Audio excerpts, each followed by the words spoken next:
Hola, Agustín. Ahora sí tendría que estar todo Hola, bien. Gabriel, ¿cómo estás? Todo bien. Me alegro mucho. Bueno, ahora sí, si alguna puede decir si se escucha bien, si nos escuchan bien, si nos ven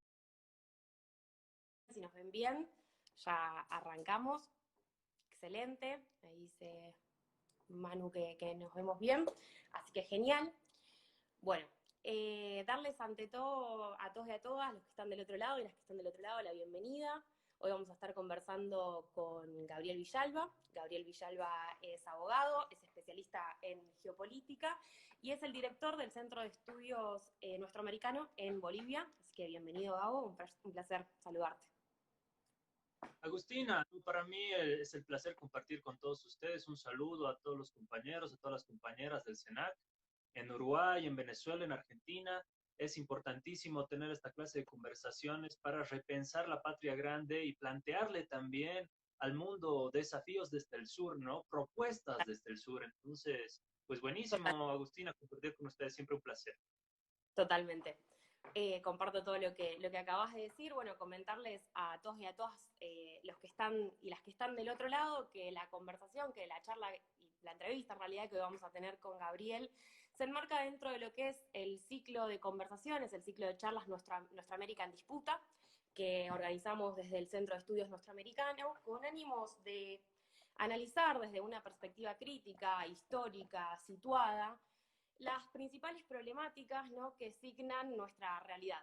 Eh, no solo digo para sortear, pensar cómo sortear los obstáculos que actualmente tienen nuestros países para avanzar, ¿no?, en un proceso de desarrollo nacional, sino también entender un poco qué pasa en esa dinámica internacional que nos parece tan lejana, pero como decía Juan Domingo Perón, digo, la política es la política internacional y entender qué pasa ahí es entender el rol que tienen nuestros países, ¿no? Argentina, Bolivia, los países de la semiperiferia en la estructura global.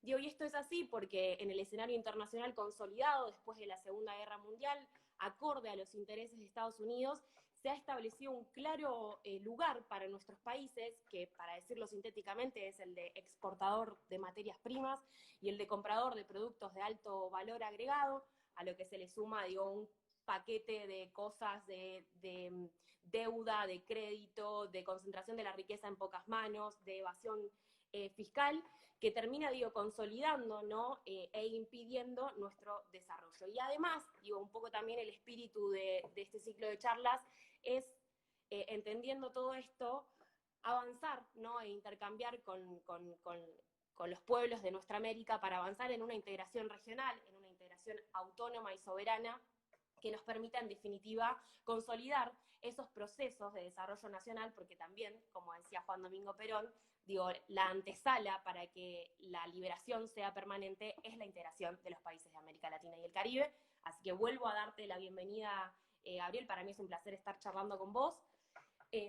Para ir directamente a las preguntas, digo, quizás hacer un breve análisis, ¿no? Un poco a modo de introducción, un poco de lo que es el escenario regional que signa actualmente nuestros días. Digo, la pandemia, ¿no?, ocasionada por la expansión del coronavirus y las múltiples crisis consecuentes, ¿no?, la crisis financiera, económica, comercial, ambiental, consecuencia de la pandemia, digo, emerge en un momento en el que nuestra región se consolida clave en términos geoestratégicos, geoeconómicos, geopolíticos, para lo que es, en lo que es la disputa entre China y Estados Unidos. Digo, y esto que nos parece tan lejano y tan distante tiene una total consecuencia e incidencia en lo que es nuestra realidad política, principalmente porque en esa disputa en la que China avanza y se consolida y Estados Unidos pierde poder de manera relativa,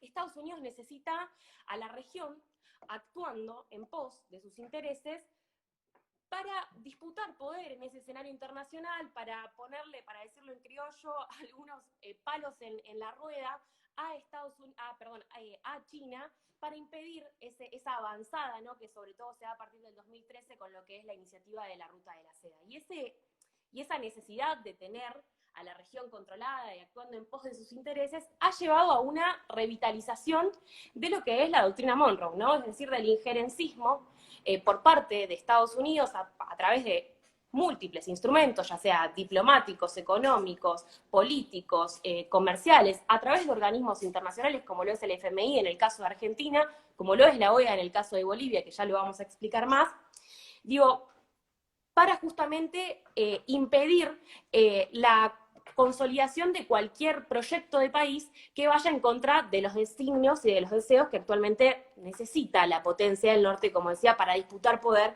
en ese escenario internacional que se lo disputa hoy con China. Y digo, en ese sentido, todos los modelos de país, todos los proyectos de país que busquen contrariar, ¿no?, esos designios y esos deseos de la potencia del norte van a ser, como decía recién, obstaculizados.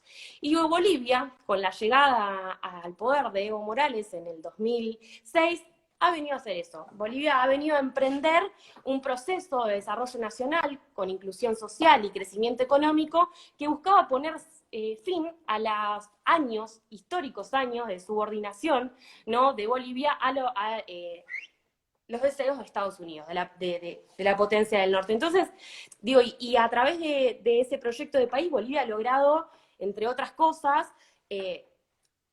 una superávit en la balanza de pagos, un aumento de la inversión pública, un aumento del PBI per cápita de casi un 50% aproximadamente, de un aumento del consumo de los hogares, una reducción de la pobreza del 30% y de la pobreza extrema del 15%, un aumento de las tasas de alfabetización, entre múltiples políticas, ¿no?, de ampliación de derechos, en definitiva, sumado a la nueva constitución del Estado plurinacional que permitió la incorporación, ¿no?, de las comunidades indígenas en la vida democrática de Bolivia. En ese sentido, Gabriel, queríamos preguntarte principalmente, digo, si podías desarrollarnos un poco más estos procesos, ¿no?, las políticas, el proyecto de país emprendido por Evo a partir del 2006, hasta el 2019, y cuál ha sido un poco el objetivo, ¿no?, cuáles han sido los objetivos que guiaron este modelo filosófico, político, económico y social. Bueno, Agustina, tú muy bien lo decías, hay que hacer un balance fundamentalmente global, pasando por lo regional y recayendo en los procesos de construcción nacional popular de cada pueblo, de cada país. En este marco, Latinoamérica es el continente con mayor reserva de biodiversidad del mundo. Latinoamérica es el reservorio es el mayor reservorio de litio del mundo. Litio que está cambiando el modelo económico, el modelo tecnológico global. Estamos pasando del modelo tecnológico de los combustibles fósiles a la era tecnológica del litio. Y en ese entendido, Bolivia tiene la mayor reserva de litio del mundo. Latinoamérica también es el mayor reservorio de agua dulce del mundo, un agua dulce que está disputándose por las potencias imperiales, por los distintos polos de desarrollo, los distintos polos internacionales. Ahí tenemos China, Unión Europea, Estados Unidos, que siempre han velado por ello, ¿no? Atilio Borón lo explica muy bien en su construcción geopolítica, su teoría de la gran isla americana. Para Estados Unidos, tanto Norteamérica, Centroamérica y Sudamérica constituyen la gran isla americana, de la cual tienen que tener control y dominio absoluto de todo. Una teórica que me gusta mencionarla mucho, con quien tuve la suerte de pasar clases, mexicana ella, Anaster Ceseña, también nos hablaba de la geopolítica de espectro completo, ¿no? Cómo a través de la imposición de la construcción superestructural norteamericana se ha tratado de posicionar en nuestra región, en otras partes del mundo, y eminentemente también en las bases militares norteamericanas en Latinoamérica, ¿no? Tienes una Colombia que tiene la mayor cantidad de bases militares norteamericanas en el continente. Ustedes tienen en las Malvinas la segunda base militar más grande de todo el reino británico, ahí al ladito de Latinoamérica. Entonces, bueno, las Malvinas siempre nunca dejaron de ser argentinas, así que bueno, está esa base militar en plena Latinoamérica. Entonces, conociendo y estudiando esta geopolítica de dominación imperial, fundamentalmente norteamericana, tenemos que pasar necesariamente por el Plan Cóndor, por ejemplo, que impuso las dictaduras acá en nuestro continente, y por supuesto el consenso de Washington después, que fue simplemente pagar las deudas, es decir, ponernos la soga económica al cuello de las deudas que habían adquirido los dictadores latinoamericanos, ¿no? Entonces, entendiendo toda esta construcción geopolítica, esta suerte de dominación, los polos y las estrategias de cómo han buscado dominarnos a Argentina, por ejemplo, con la deuda de los fondos buitres y demás, pero tenemos que también entender que América es un faro de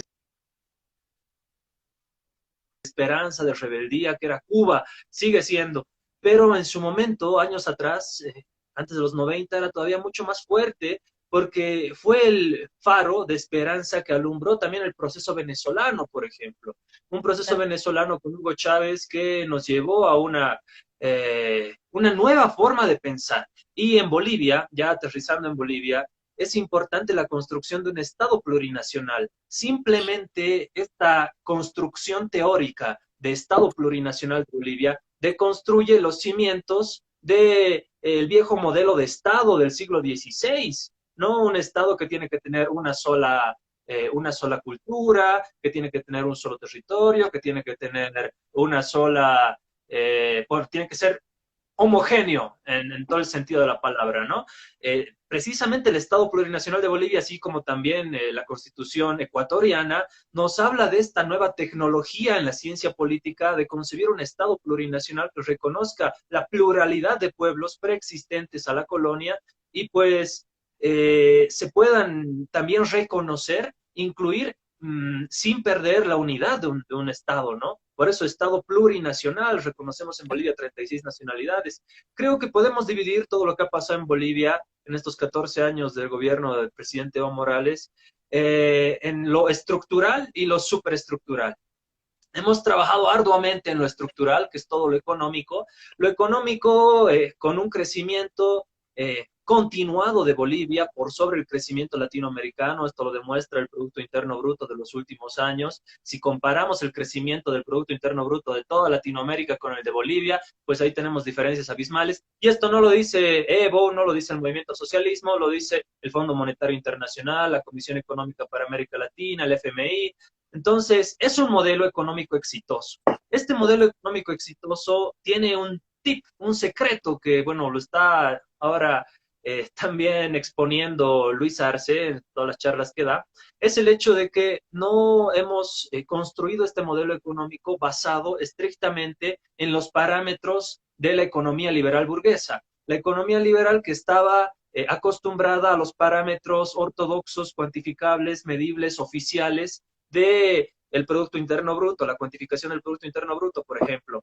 En Bolivia hemos incorporado otra clase de indicadores sociales que no es tampoco algo nuevo en el mundo. Ya diversos economistas han incorporado esta concepción de incluir indicadores sociales. Por ejemplo, el índice de Gini, que mide la brecha de desigualdad entre los más ricos y los más pobres, el acceso a los servicios básicos, acceso a la educación, acceso a la salud, acceso al gasto domiciliario, acceso a el agua potable, acceso a los servicios básicos, acceso al Internet.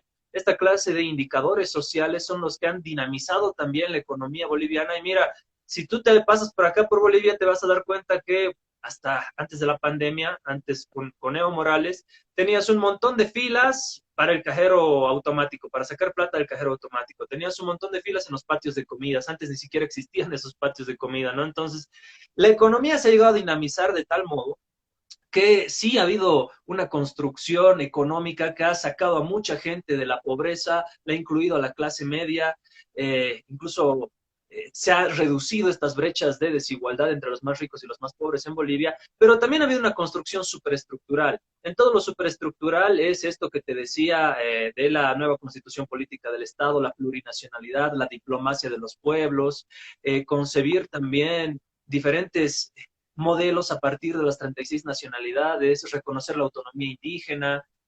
Tienes un montón de indicadores en lo superestructural, pero aún así creo que también es menester señalar la crítica, ¿no? Nosotros, contrariamente a Venezuela, no ha trabajado para nada la parte estructural, económica, se ha quedado en la monodependencia del petróleo y ha trabajado fuertemente lo superestructural, toda la parte ideológica, toda la parte de cómo se realiza verdaderamente un proceso hasta en lo educativo. Bolivia, a Claro. lo contrario, Bolivia ha desarrollado un proceso fuerte en lo estructural, pero ha olvidado lo superestructural, la educación, la cultura. Eso ha sido quizá un talón de Aquiles que hemos tenido, ¿no? Entendiendo el proceso como una revolución democrática y cultural, además. Socialismo comunitario es el modelo, si tú lo revisas, ahí tienes a Álvaro García Linera, por ejemplo, que Claro. escribe sobre el modelo como tal. Y Gabo, digo, en este sentido, vos mencionabas recién a Venezuela, mencionabas recién a Cuba, mencionabas, digo, el modelo boliviano y explicabas, ¿no? Un poco estos procesos emprendidos. Y digo, creo que acá hay algo que también aparece dentro de toda esta dinámica internacional que mencionábamos y de esta dinámica regional, digo, que afecta profundamente la realidad de nuestros países, y es que, digo, frente a todo este embate imperialista, digo, siguen surgiendo modelos económicos, filosóficos, políticos alternativos, como mencionábamos recién, que, digo, a diferencia del modelo económico neoliberal, ¿no? Del modelo económico, político, social y filosófico neoliberal, que tiene como valores, o mejor dicho, como disvalores, la individualidad, la competencia, la meritocracia, el egoísmo, estos modelos, digo, son nosotros y nosotras identificamos, digo, como modelos de carácter biocéntrico, es decir, que tienen a la vida del ser humano en el centro y que buscan, en definitiva, la justicia social, la equidad y la igualdad. En ese sentido, digo, me gustaría preguntarte cuál ha sido ese sustento más filosófico, ¿no? De las políticas emprendidas por Evo Morales en el 2006 hasta el 2019. Mira, el antropocentrismo, por ejemplo, delimitado por el neoliberalismo, ha posicionado al hombre durante toda la existencia como el centro de todo. Toda la vida, todos los recursos naturales tenían que virar en función al hombre como tal. En Bolivia tienes un modelo que reconoce precisamente a la madre tierra, Pachamama le decimos acá, a la naturaleza, pues, como sujeto de derechos. Si tú concibes a la naturaleza como sujeto de derechos, lo concibes como un ser vivo. Pachamama es algo que está vivo, no es algo inerte, no es un objeto inanimado, es algo que da vida, pero que tú también tienes que respetar su vida, ¿no? Esa clase de concepciones, desde la plurinacionalidad, por ejemplo, también abarcan diferentes cosmovisiones. En Bolivia, el artículo 4 de la Constitución Política del Estado ha constituido a Bolivia en un Estado laico, y esto es fundamental, porque le has quitado el monopolio a la Iglesia Católica de las políticas y la construcción de todo el aparato de poder a partir de la religión, a partir de una religión. Nosotros reconocemos en Bolivia todas las cosmovisiones, creencias y religiones, y pues estas tienen que ser independientes del Estado. En el modelo de socialismo comunitario creo que ha habido se puede decir, comunión entre esta vertiente del indianismo y el indigenismo enraizado con el catarismo, con el marxismo. Se ha llegado a combinar estas vertientes que son muy interesantes estudiarlas. A ver, las voy a pasar a desarrollar así brevemente. Por ejemplo, el indigenista, yo puedo ser indigenista porque no pertenezco a una nación, no soy estrictamente de una adscripción india, pero reivindico a toda la construcción política, ideológica de los preceptos de la nación y los pueblos indígenas, ¿no? El indianismo es una vertiente mucho más radical. El indianismo te dice, tú que eres blanco, mestizo, no puedes ser indianista, porque tú no conoces y no vives y no palpas esa función de lo que es ser indio en una sociedad estratificada, además, en una sociedad pigmentocrática. En Bolivia no solamente vivimos una lucha de clases sociales, esa lucha de clases sociales está transversalizada también por el color de piel, y eso ha primado mucho en Bolivia. Se vivía una suerte de pigmentocracia, mientras más blanca era el color de tu piel, detentabas el poder económico, político, financiero en el país. Mientras más oscura era tu piel, estaba determinada a ser servidumbre, a ser jardinero, a ser chofer. Evo Morales ha transformado todo eso, ¿no? Creo que eso es lo fundamental. Tener un indio, tenía 60% de la población indígena en Bolivia y nunca habíamos tenido un presidente indígena. Evo Morales fue el primero, cambió esa construcción mental. Descolonización, creo que es el pilar fundamental de esta filosofía que tú hablas, y la que ha sustentado el proceso boliviano. Descolonización implica precisamente apartarse de todos esos preceptos coloniales que siguen vigentes en la sociedad. Si bien hemos expulsado a los conquistadores, hemos expulsado a los españoles, nuestros pueblos han sido repúblicas y demás, esa República Boliviana nunca ha tomado en cuenta a los indígenas. El Acta de la Independencia firmada en Sucre no tomaba en cuenta ni a mujeres, no tomaba en cuenta ni a indígenas, no tomaba en cuenta a todas las luchas de resistencia y todas las republiquetas, fundamentalmente indígenas. Entonces, se ha cambiado toda esa concepción y ese es el fundamento. La descolonización implica apartarse de ese chip colonial que sigue vigente en nuestras propias prácticas culturales, en nuestro propio sentido común. Cuando tú estratificas a las personas en función al color de piel, sigues pensando en términos coloniales. De lo que se trata es de descolonizar eso, ¿no? Entonces, creo que ese es el fundamento base que funda precisamente el modelo ideológico político del socialismo comunitario y esta conciliación entre esta vertiente de el indianismo, el indigenismo, el catarismo. Catari en Aymara es víbora, serpiente, ¿no? El catarismo tiene que ver con Tupac Katari, mucho más, es mucho más quizás radical en su concepción de lucha desde los pueblos indígenas, desde los pueblos indios como tales, no admiten la categoría indígena. Para ellos es así, la confrontación, por eso es Katari, digamos, ¿no? Entonces, creo que el modelo boliviano ha llegado a conciliar esas luchas de reivindicación del indigenismo, esas luchas de reivindicación del indianismo, esas luchas de reivindicación del catarismo, de la lucha de 500 años de resistencia, por ejemplo, que fue gestor muchas veces en varios coloquios el actual candidato a la vicepresidencia, David Choquehuanca, con el marxismo y esa vertiente socialista, comunista, que quizá más arraigada en las ciudades. Mira, había un divorcio a partir de, si nosotros revisamos la historia de Bolivia, vas a tener, bueno, un hito fundamental que es el pacto militar campesino.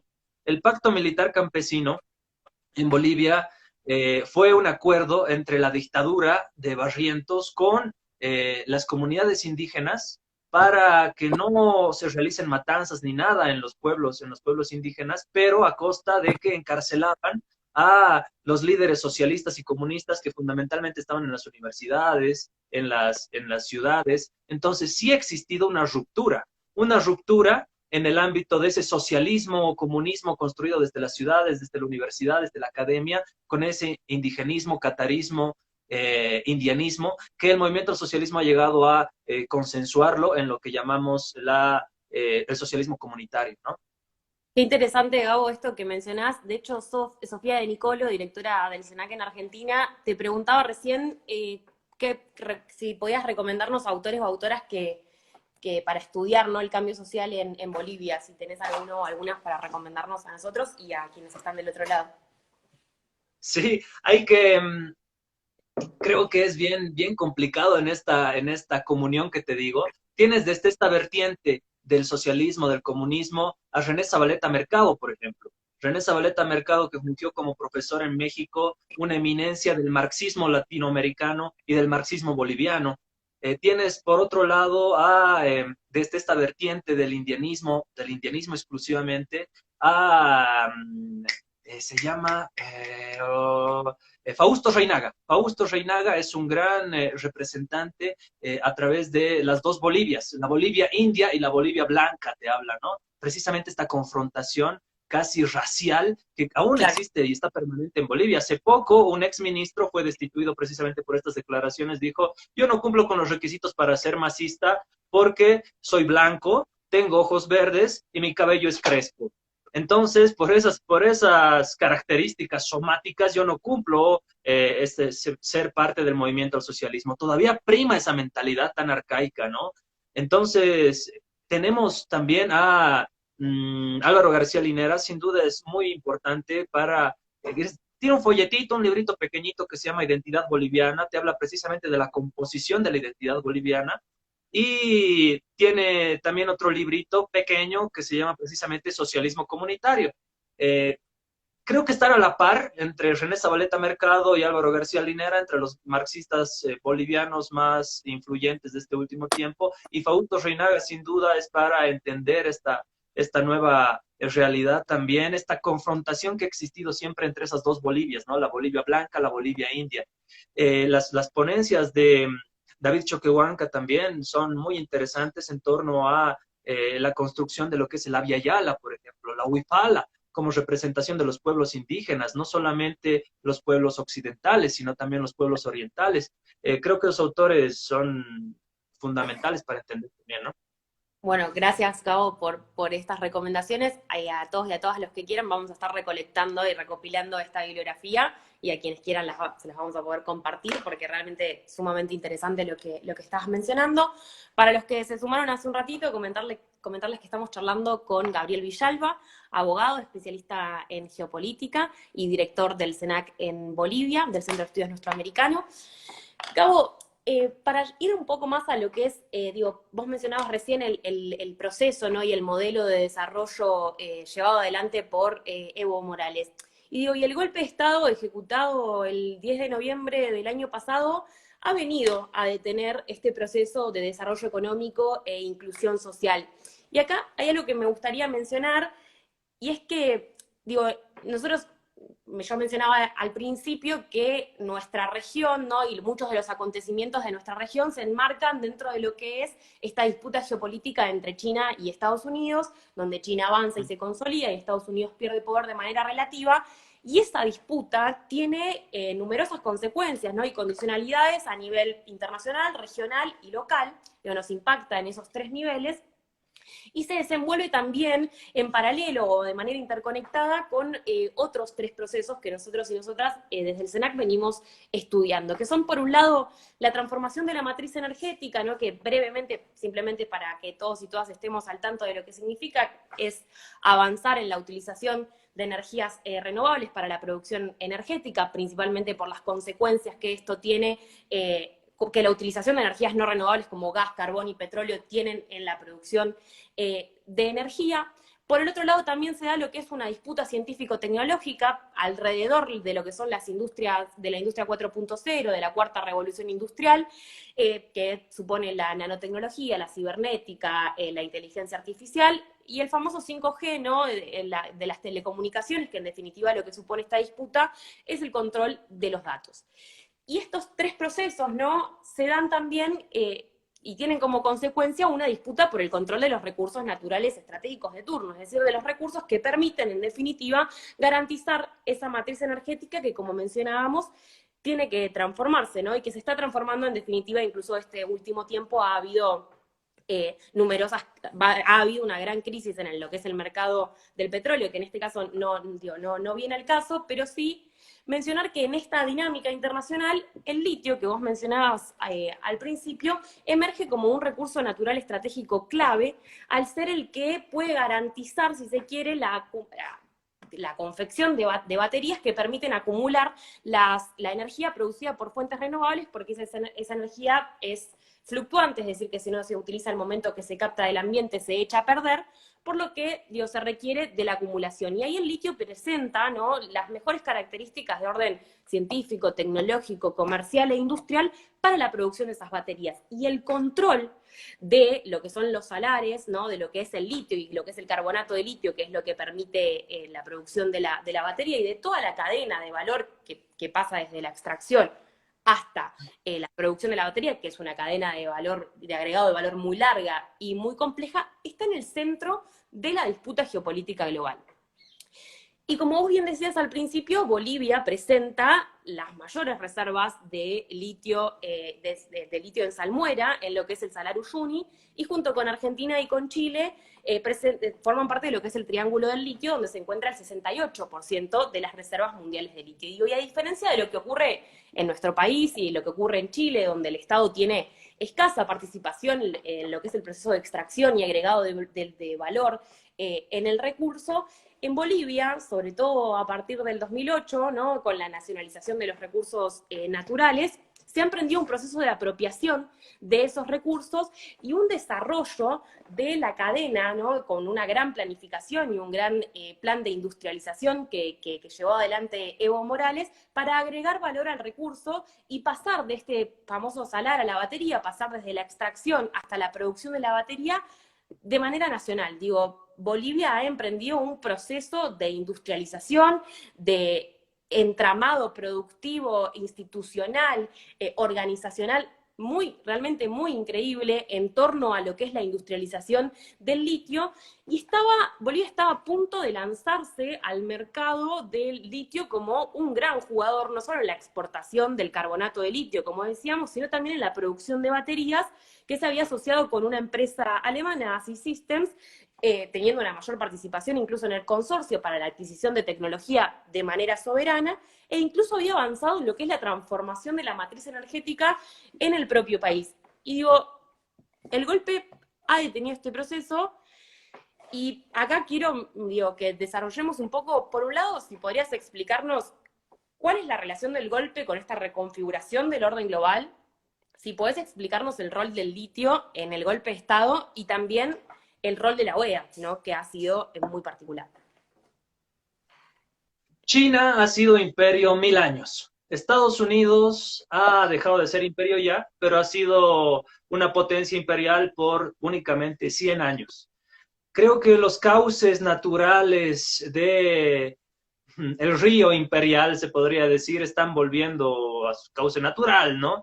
China se está volviendo a consolidar como un imperio global en plena disputa de una guerra financiera y una guerra tecnológica declarada. Es por eso que Estados Unidos ve con tanta preocupación el posicionamiento geopolítico estratégico en nuestra región.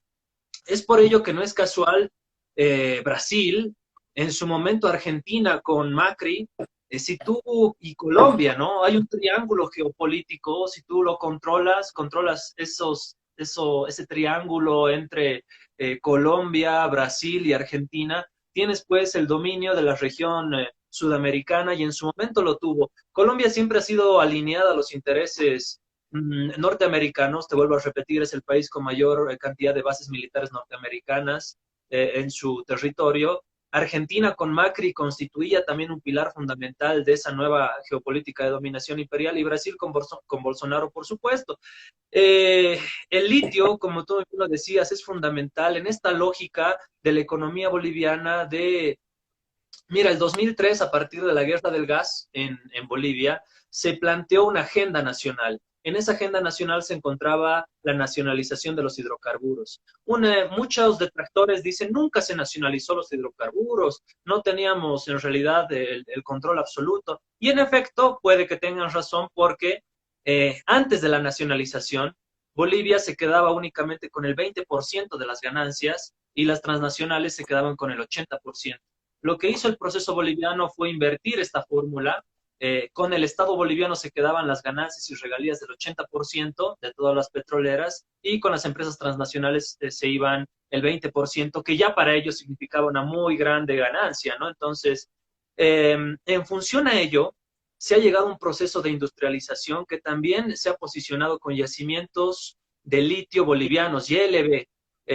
Un saludo al compañero Echazú, gran compañero. Él era ejecutivo de la Universidad Técnica de Oruro y además sigue militante activo del Partido Marxista Maoísta Leninista de Bolivia. Es un tipo interesantísimo, a ver si tenemos la chance también de contactarnos con él. Ojalá, sería un placer. Un saludo. Sí, un saludo de Chazú, es tipazo.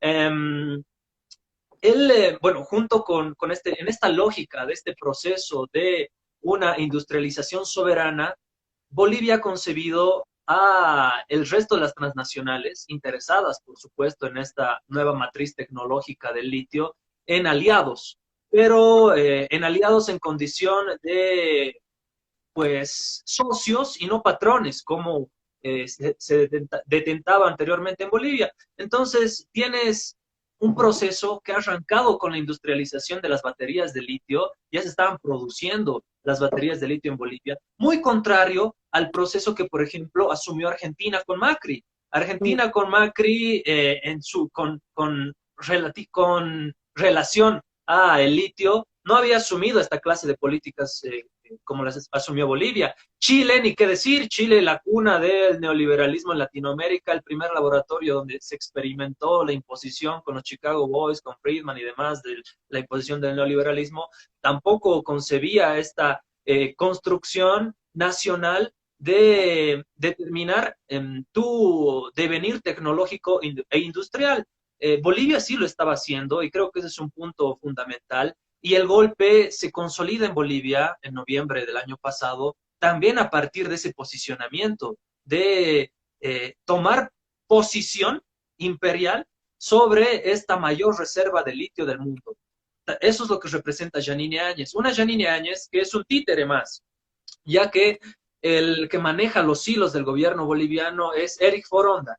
Eric Foronda ha sido periodista por más de 25 años en la embajada norteamericana y él es el que devela todos los planes imperiales y plasma todas las políticas y la geopolítica norteamericana en el gobierno de Yanine Áñez. Por ello también la nueva lógica de la Cancillería boliviana, ¿no? Apartarse de Nicaragua, apartarse de Irán, apartarse de Cuba. Todo esto tiene un relacionamiento global y conjunto en este entendido de tomar posicionamiento del litio boliviano y finalmente terminar rifándolo como lo hicieron con los recursos estratégicos del gas, por ejemplo, el 2003. Entonces, de momento, antes del golpe, y esto también hay que ser claro, hubo un actor fundamental que fue el Comité Cívico de Potosí. El Total. Comité Cívico de Potosí se negó a las etapas de industrialización que estábamos viviendo con el litio. Sí, Potosí muy cercano allá al ligado, Salar de Uyuni, con Cabo, muy ¿verdad? ligado a la minería tradicional, ¿no? El Comité Cívico de Potosí. Creo que es importante Claro, mencionar. claro, sí. O sea, la minería sigue siendo la principal exportación de Bolivia, ¿no? Entonces, esos intereses oligárquicos mineros, si tú quieres, vinculados también a estos intereses políticos, negaron la industrialización del litio en Bolivia y 2 semanas después se produjo el golpe tal cual con militares, policías, tanques, aviones de guerra, helicópteros sobrevolando la sede de gobierno acá en Bolivia, en La Paz específicamente. Entonces, creo que tiene que ver mucho con esa geopolítica de dominación imperial. Yo le expliqué esto, mira, cuando apenas pasó lo del golpe, todo el mundo se replegó, yo estuve moviéndome de casa en casa y demás.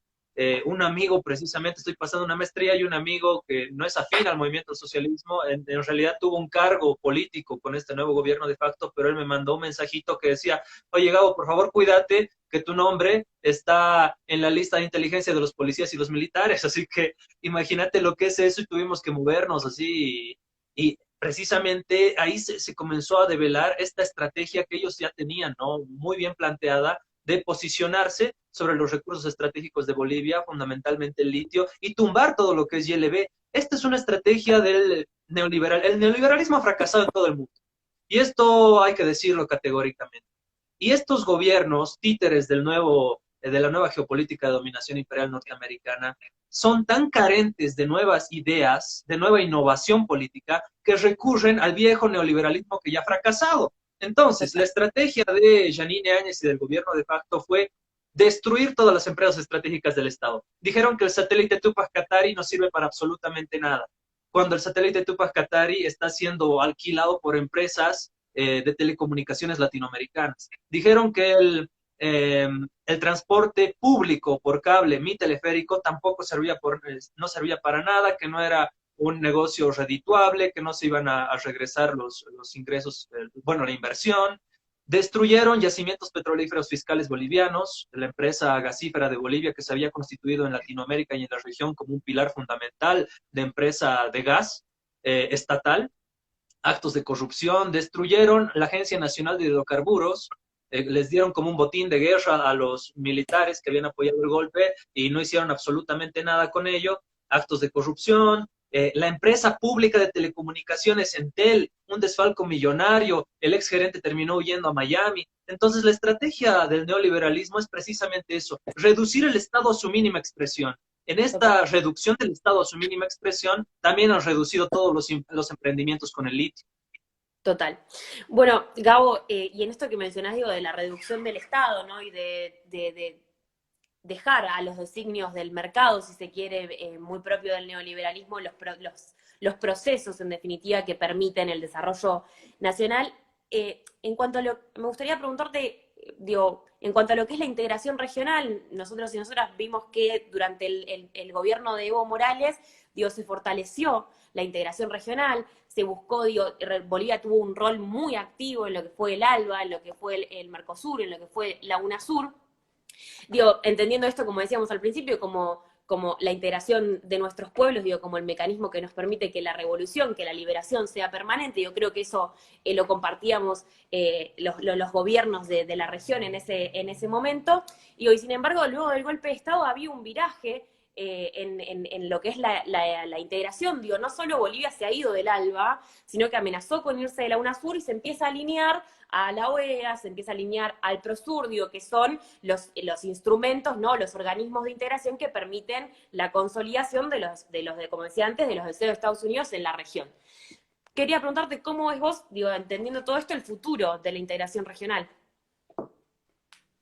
Bueno, creo que tuvimos un momento preponderante, fundamental, con Lula, con Correa, con Chávez, con Kirchner, con Evo, que no se supo materializar. ¿Por qué? Teníamos el último paso de la integración, es la integración económica precisamente. Teníamos ya proyectos de una moneda común del sur, que era el sucre. Y Brasil tuvo un error fundamental ahí porque prefirió el proyecto de los BRICS al proyecto latinoamericano y anuló la iniciativa de la moneda común del sur como era el sucre.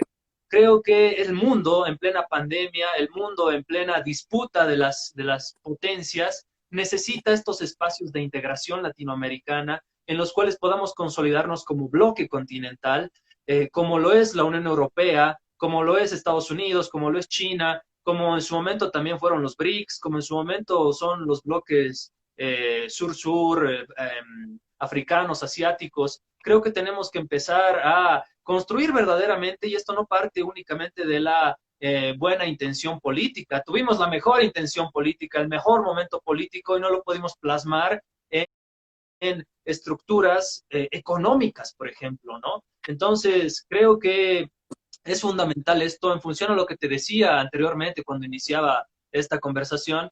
Latinoamérica tiene el mayor reservorio de agua dulce del mundo. Latinoamérica tiene el mayor reservorio de biodiversidad del mundo. Latinoamérica tiene el mayor reservorio de litio del mundo. Latinoamérica tiene gran potencial para plantear al mundo pues negociaciones de bloque a bloque, ¿no? En el momento que nosotros podamos consolidarnos de esta forma, realmente podremos plantearle al mundo y también en beneficio de nuestra propia integración, verdaderos procesos latinoamericanos. Es por eso que nos fragmentan todo el tiempo, lo que pasa en Brasil no es casual, lo que pasa en Chile tampoco es casual, con Piñera, ¿no? Ahora estaban esperando los compañeros allá chilenos un proceso constituyente, esperemos que se dé. Creo que también el coronavirus ha demostrado eso, ¿no? Que no se puede combatir a ninguna adversidad de forma individual, ni los países de forma individual, ni por supuesto las personas naturales de manera individual. Entonces tenemos que empezar en esta nueva normalidad, consolidar procesos de solidaridad. Y el proceso más grande de solidaridad es nuevamente la doctrina de la patria grande, que es fundamental. Totalmente. Totalmente, bueno, creo que queda claro, ¿no? Que en este contexto incluso, digo, nadie se salva solo o sola, como dijo el presidente Alberto Fernández, digo, que el fortalecimiento de la solidaridad, la cooperación regional, digo, en vistas de constituir este bloque que permita contrariar las políticas hegemónicas es completamente, sumamente importante y necesario. Y yendo un poco más, Gabo, a lo que es las alianzas extrarregionales, ¿no? Vemos que también durante el gobierno de Evo Morales se buscó diversificar, si se quiere, las alianzas extrarregionales, ¿no? El relacionamiento con múltiples países del escenario internacional, corriéndose un poco de ese lineamiento incondicional, ¿no? Que los países de América Latina parece que tenemos que tener con Estados Unidos. Y ahí llama profundamente la atención, digo, la alianza estratégica que se desarrolló el año pasado junto con China, digo, donde entre otras cosas se estableció fortalecer la cooperación en el marco de la Ruta de la Seda, fortalecer proyectos de inversión en infraestructura, fortalecer el intercambio cultural, ¿no?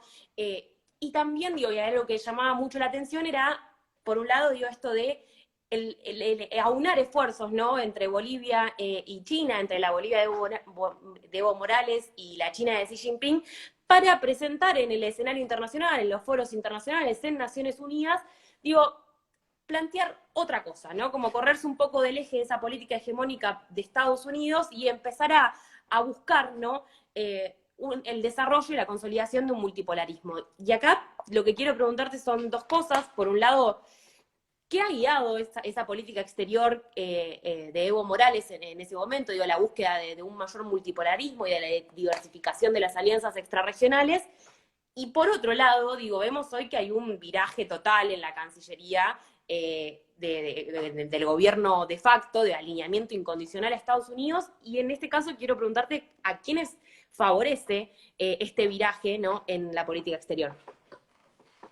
Creo que la vertiente ideológica que ha guiado el devenir de la diplomacia de los pueblos, encabezada por Bolivia, ha sido fundamentalmente el antiimperialismo. Evo Morales ha vivido en carne propia la represión militar de funcionarios de la DEA en la zona del trópico de Cochabamba, del Chapare, precisamente. Entonces, desde que era líder sindical, él ha visto la brutalidad de la injerencia norteamericana en Bolivia. Es por eso que creo que la ideología desde el principio hasta el final del proceso boliviano ha sido el antiimperialismo. Un antiimperialismo que ha llegado a ser ridiculizado incluso, ¿no? Decían, el Evo ya le va a echar la culpa al imperio de todo lo que pasa.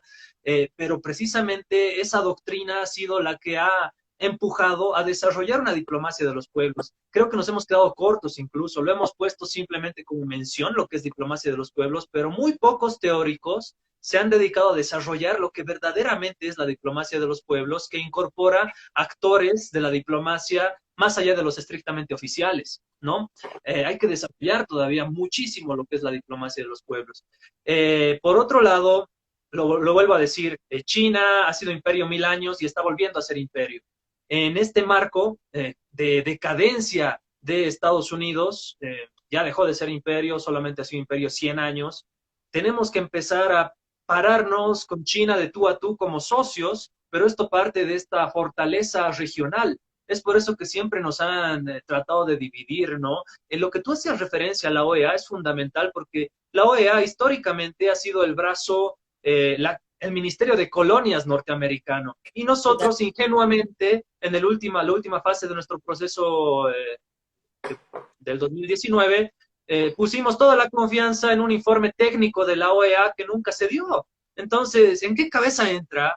Y esto hay que ser bastante críticos, darle un fusil a tu peor enemigo, digamos, ¿no? La OEA sí tiene procesos interesantes en el marco de los derechos humanos, la Corte Interamericana de Derechos Humanos, por ejemplo, que ahora nos está ayudando en torno a la masacre de Sacaba, la masacre de Sencata, pronunciándose y demás, pero el brazo político es pues precisamente el de sumergir a la región en los lineamientos norteamericanos. Entonces, también en ese entendido, creo que estas relaciones que hemos construido con Irán, con China, durante el proceso denominado proceso de cambio boliviano, tenían pues este viraje. Recuerda también, Agustina, que nosotros hemos sido miembros del Consejo de Seguridad de las Naciones Unidas con Sacha Llorenti, donde se han planteado interesantes cosas de esta visión multipolar, desde esta visión de la diplomacia de los pueblos, ¿no? Entonces, construir eso es pues ser antihegemónico.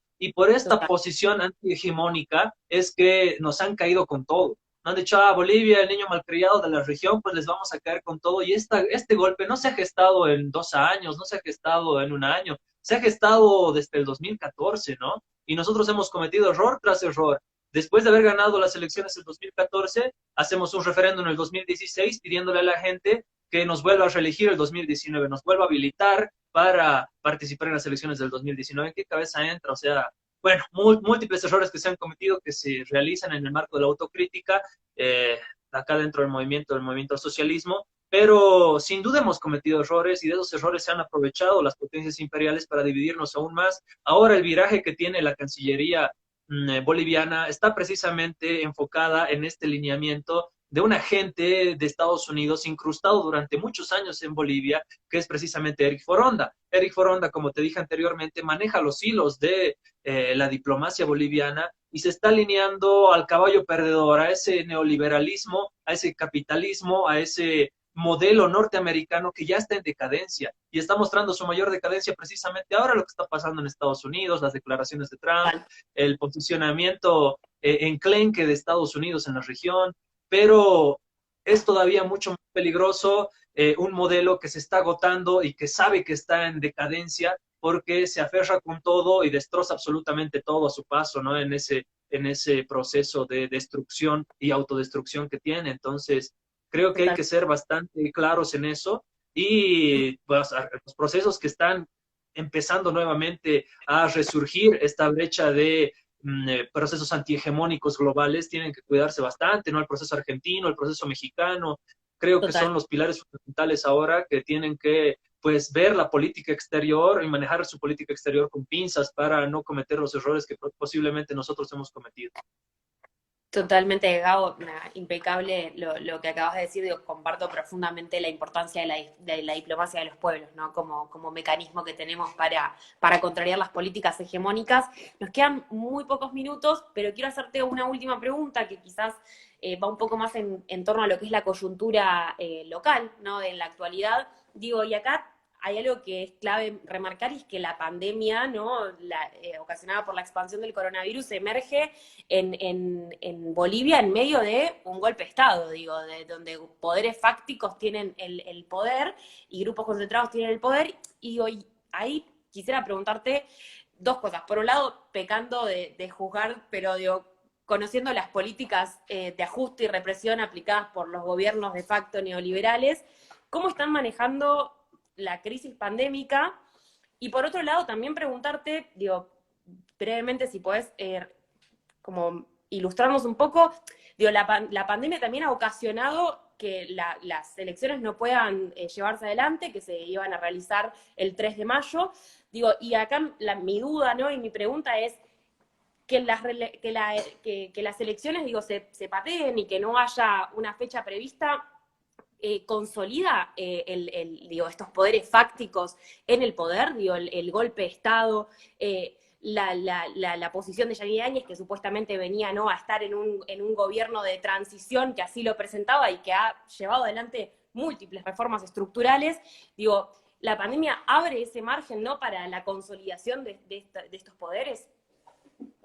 Sin duda, las elecciones tenían que desarrollarse en mayo, posteriormente en agosto y ahora se van a desarrollar en septiembre, el 6 de septiembre, pero esta fecha todavía no es totalmente oficial, puesto que existe una intencionalidad política y en eso no hay que ser ingenuos tampoco. Existe una intencionalidad política a pesar de un acuerdo político de las diferentes fuerzas con el Tribunal Supremo Electoral de patear las elecciones, postergarlas hasta el próximo año. Esto consolidaría todavía mucho, esa es la intencionalidad política que tiene el gobierno de facto de Yanine Áñez, ¿no? Esperemos que no pase. Si pasara esto, generaría una gran convulsión social acá en Bolivia que esperemos no ocurra. Pero bueno, creo que el tratamiento también de la pandemia del COVID-19 es fundamental porque es evidente, ningún país estaba preparado para ello, pero sí los países estaban en condiciones de tomar decisiones.